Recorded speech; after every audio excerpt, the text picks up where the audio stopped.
Hey neighbor, glad you pulled your chair back up to the porch tonight. This one is a little different, so let me tell you where we are headed before we begin. First, you are going to hear a parable called The King's Finger in the King's Mouth.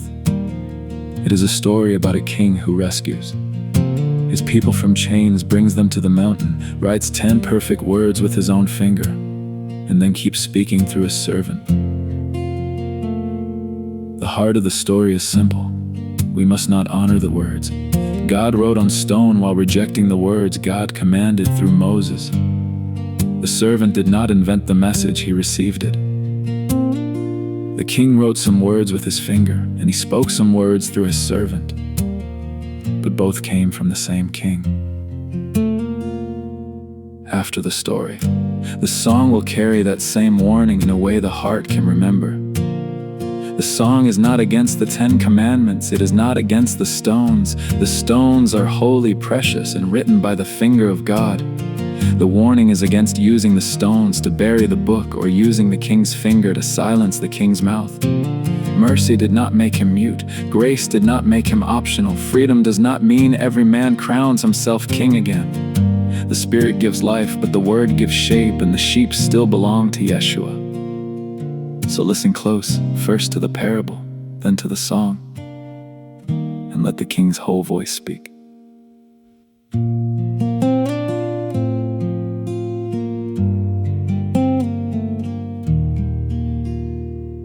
There was once a mighty king who stormed the prison gates to rescue a village chained in darkness.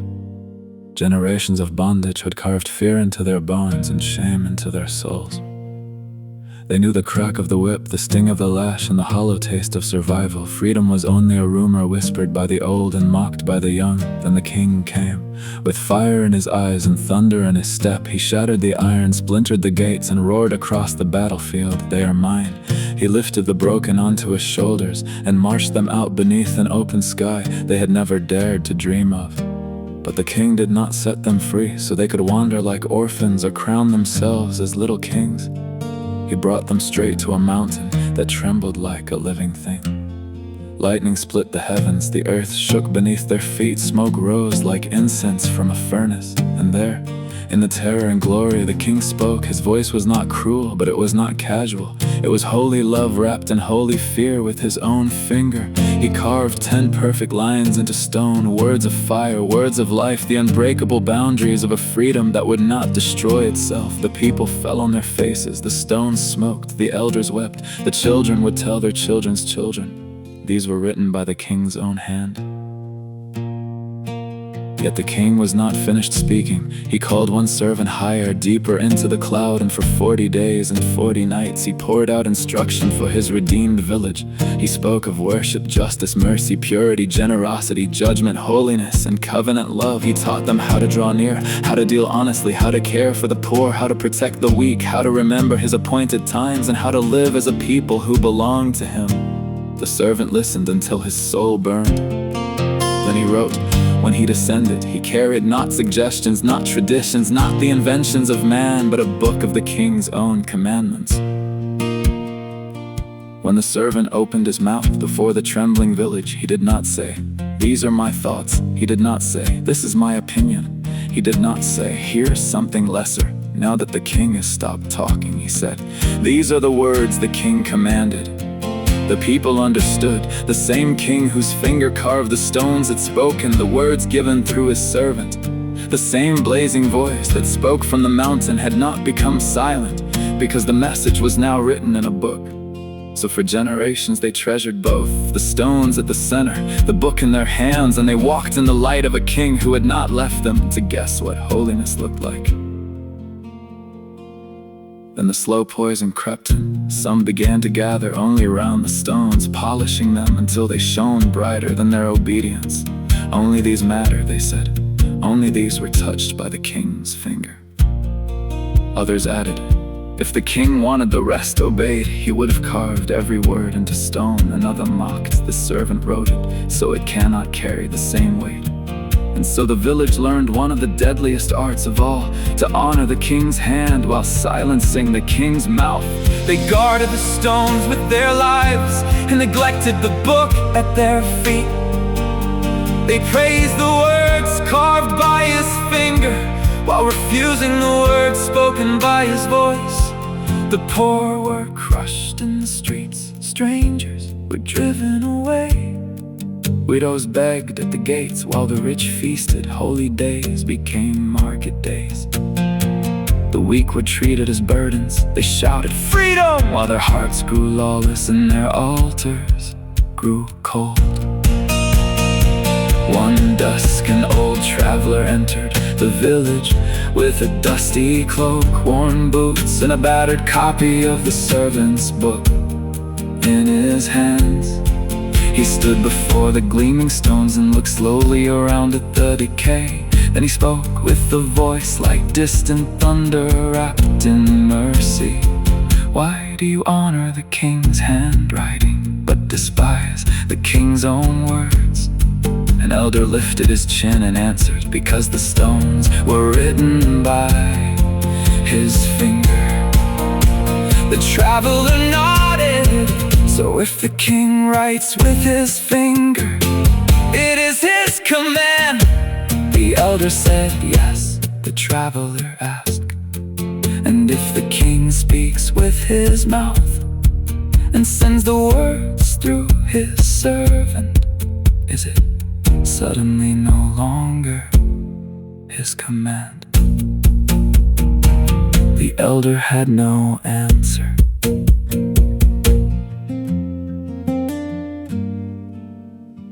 The traveler opened the book and read with power. The servant did not invent these words, he received them. The king did not stop speaking when the stones were finished. He simply gave more instruction by another means.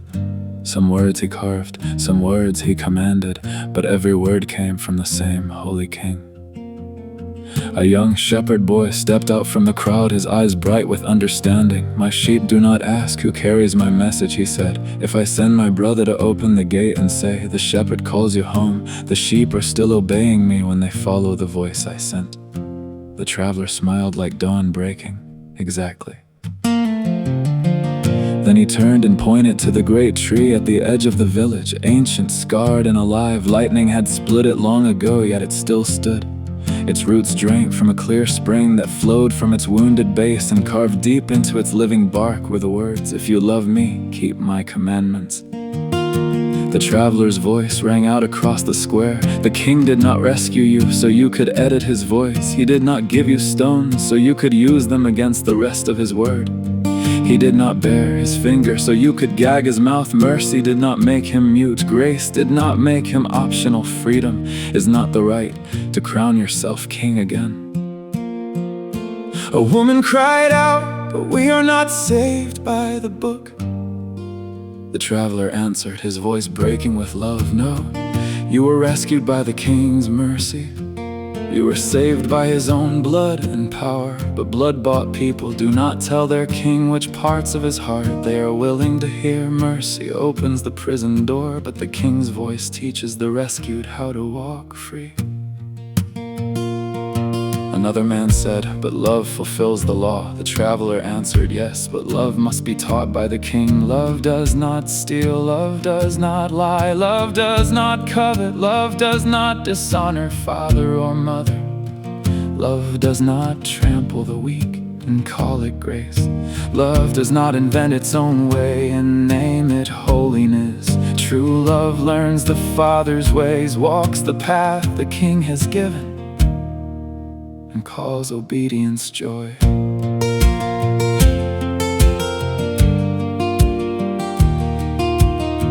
The shepherd boy spoke again, his voice trembling with awe. If the King has written his law on our hearts, should not our hearts recognize his words when they are read? Silence fell like holy fire. The people looked at the stones, they looked at the book, they looked at the tree. For the first time in many years, they understood that they had not been defending the King. They had been defending only the part of his voice they were still willing to to obey. That night, the people brought the stones and the book together beneath the scarred branches. They did not worship the stones, they did not worship the book. They fell on their faces and worshiped the King alone. But now they understood the stones were written by his hand, the book was commanded by his mouth, and the tree revealed his heart. The same King gave them all. And the old traveler left them with this final warning: never again use the King's finger to silence the King's mouth. Never again use the stones to bury the book. Never again defend part of his voice while rejecting the rest. The Spirit gives life, the Word gives shape. The shepherd still speaks, and his sheep, his blood-bought, fiercely loved sheep, know his voice and follow. Some folks say only the stones matter, because the King wrote them with his finger. But neighbor, do not use the King's finger to silence the King's mouth.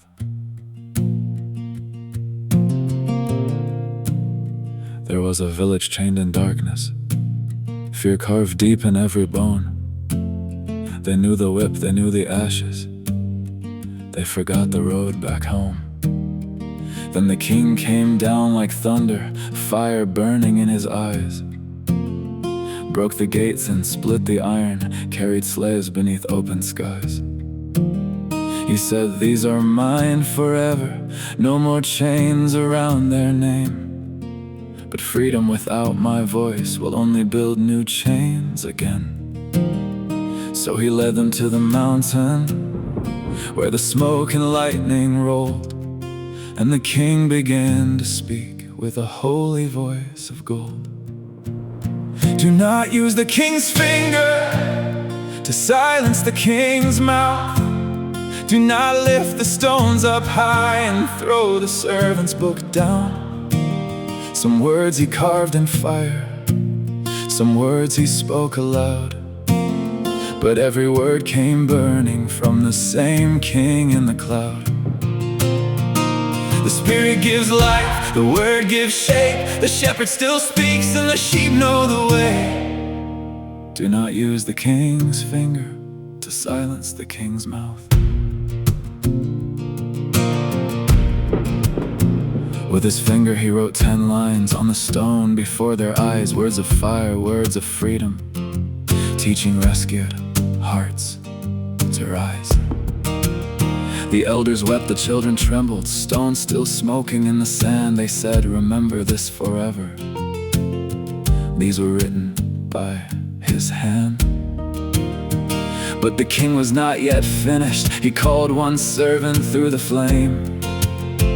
40 nights upon the mountain, giving more in his own name. Worship, justice, mercy, kindness, how to judge and how to give, how the poor and stranger matter, how his holy people live. And the servant came down, carrying not his thoughts, not man-made plans, but the words the King commanded, written by a faithful hand. Do not use the King's finger to silence the King's mouth. Do not lift the stones up high and throw the servant's book down. Some words he carved in fire, some words he spoke aloud, but every word came burning from the same King in the cloud. The Spirit gives life, the Word gives shape. The shepherd still speaks and the sheep know the way. Do not use the King's finger to silence the King's mouth. Years went by and poison whispered, only stones are pure and true. If the King had meant the others, he would have carved them too. They polished stone but crushed the widow, praised the law but sold the poor. Strangers turned away from mercy, holy days became a store. Then a traveler came at sundown, worn-out book against his chest. He asked why keep the king's handwriting and despise his spoken rest. If he writes it, is it holy? Yes, the elder said with pride. If he speaks it through his servant, did the king's own voice just die? The servant did not invent it, he received what he was told. The king did not stop speaking when the stones began to smoke. Some he wrote with his own finger, some he sent through faithful hands, but the mouth that gave the book belongs to him who wrote the commands. Mercy did not make him mute, grace did not make him optional. Freedom does not mean every man crowns himself king again. The stones were holy, the book was commanded, the tree revealed his heart, the same king gave them all. Do not use the king's finger to silence the king's mouth. Do not lift the stones up high and throw the servant's book down. Some words he carved in fire, some words he spoke aloud, but every word came burning from the same king in the cloud. The Spirit gives life, the word gives shape, the shepherd still speaks and the sheep know the way. Do not use the king's finger to silence the king's mouth. The stones were written by his hand, the book was spoken from his heart. The tree still calls the sheep by name, and his voice still lights the dark. Do not bury half his words and say you love the king. The sheep belong to Yeshua, and they follow when he speaks.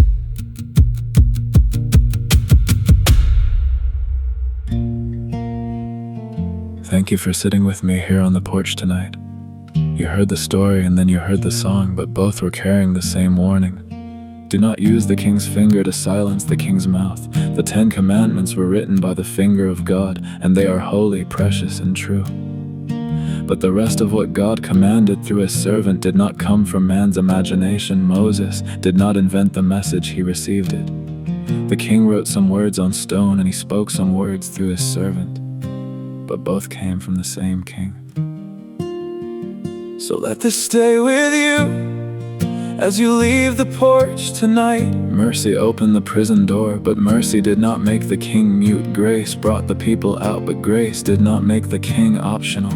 Freedom does not mean we crown ourselves king again. If the king wrote it, hear him. If the king spoke it, hear him. If the king gave it through his servant, do not throw it away and call that love. The Spirit gives life, but the word gives shape, and the sheep still belong to Yeshua. If this helped you hear the king's voice a little clearer, help someone else find it too. Give the video a thumbs up, share it with someone who needs it, and subscribe to Scrapyard Saints for more scripture-rooted songs, parables, and porch talks. Travel light, keep your lamp burning, and may Yeshua hold you close.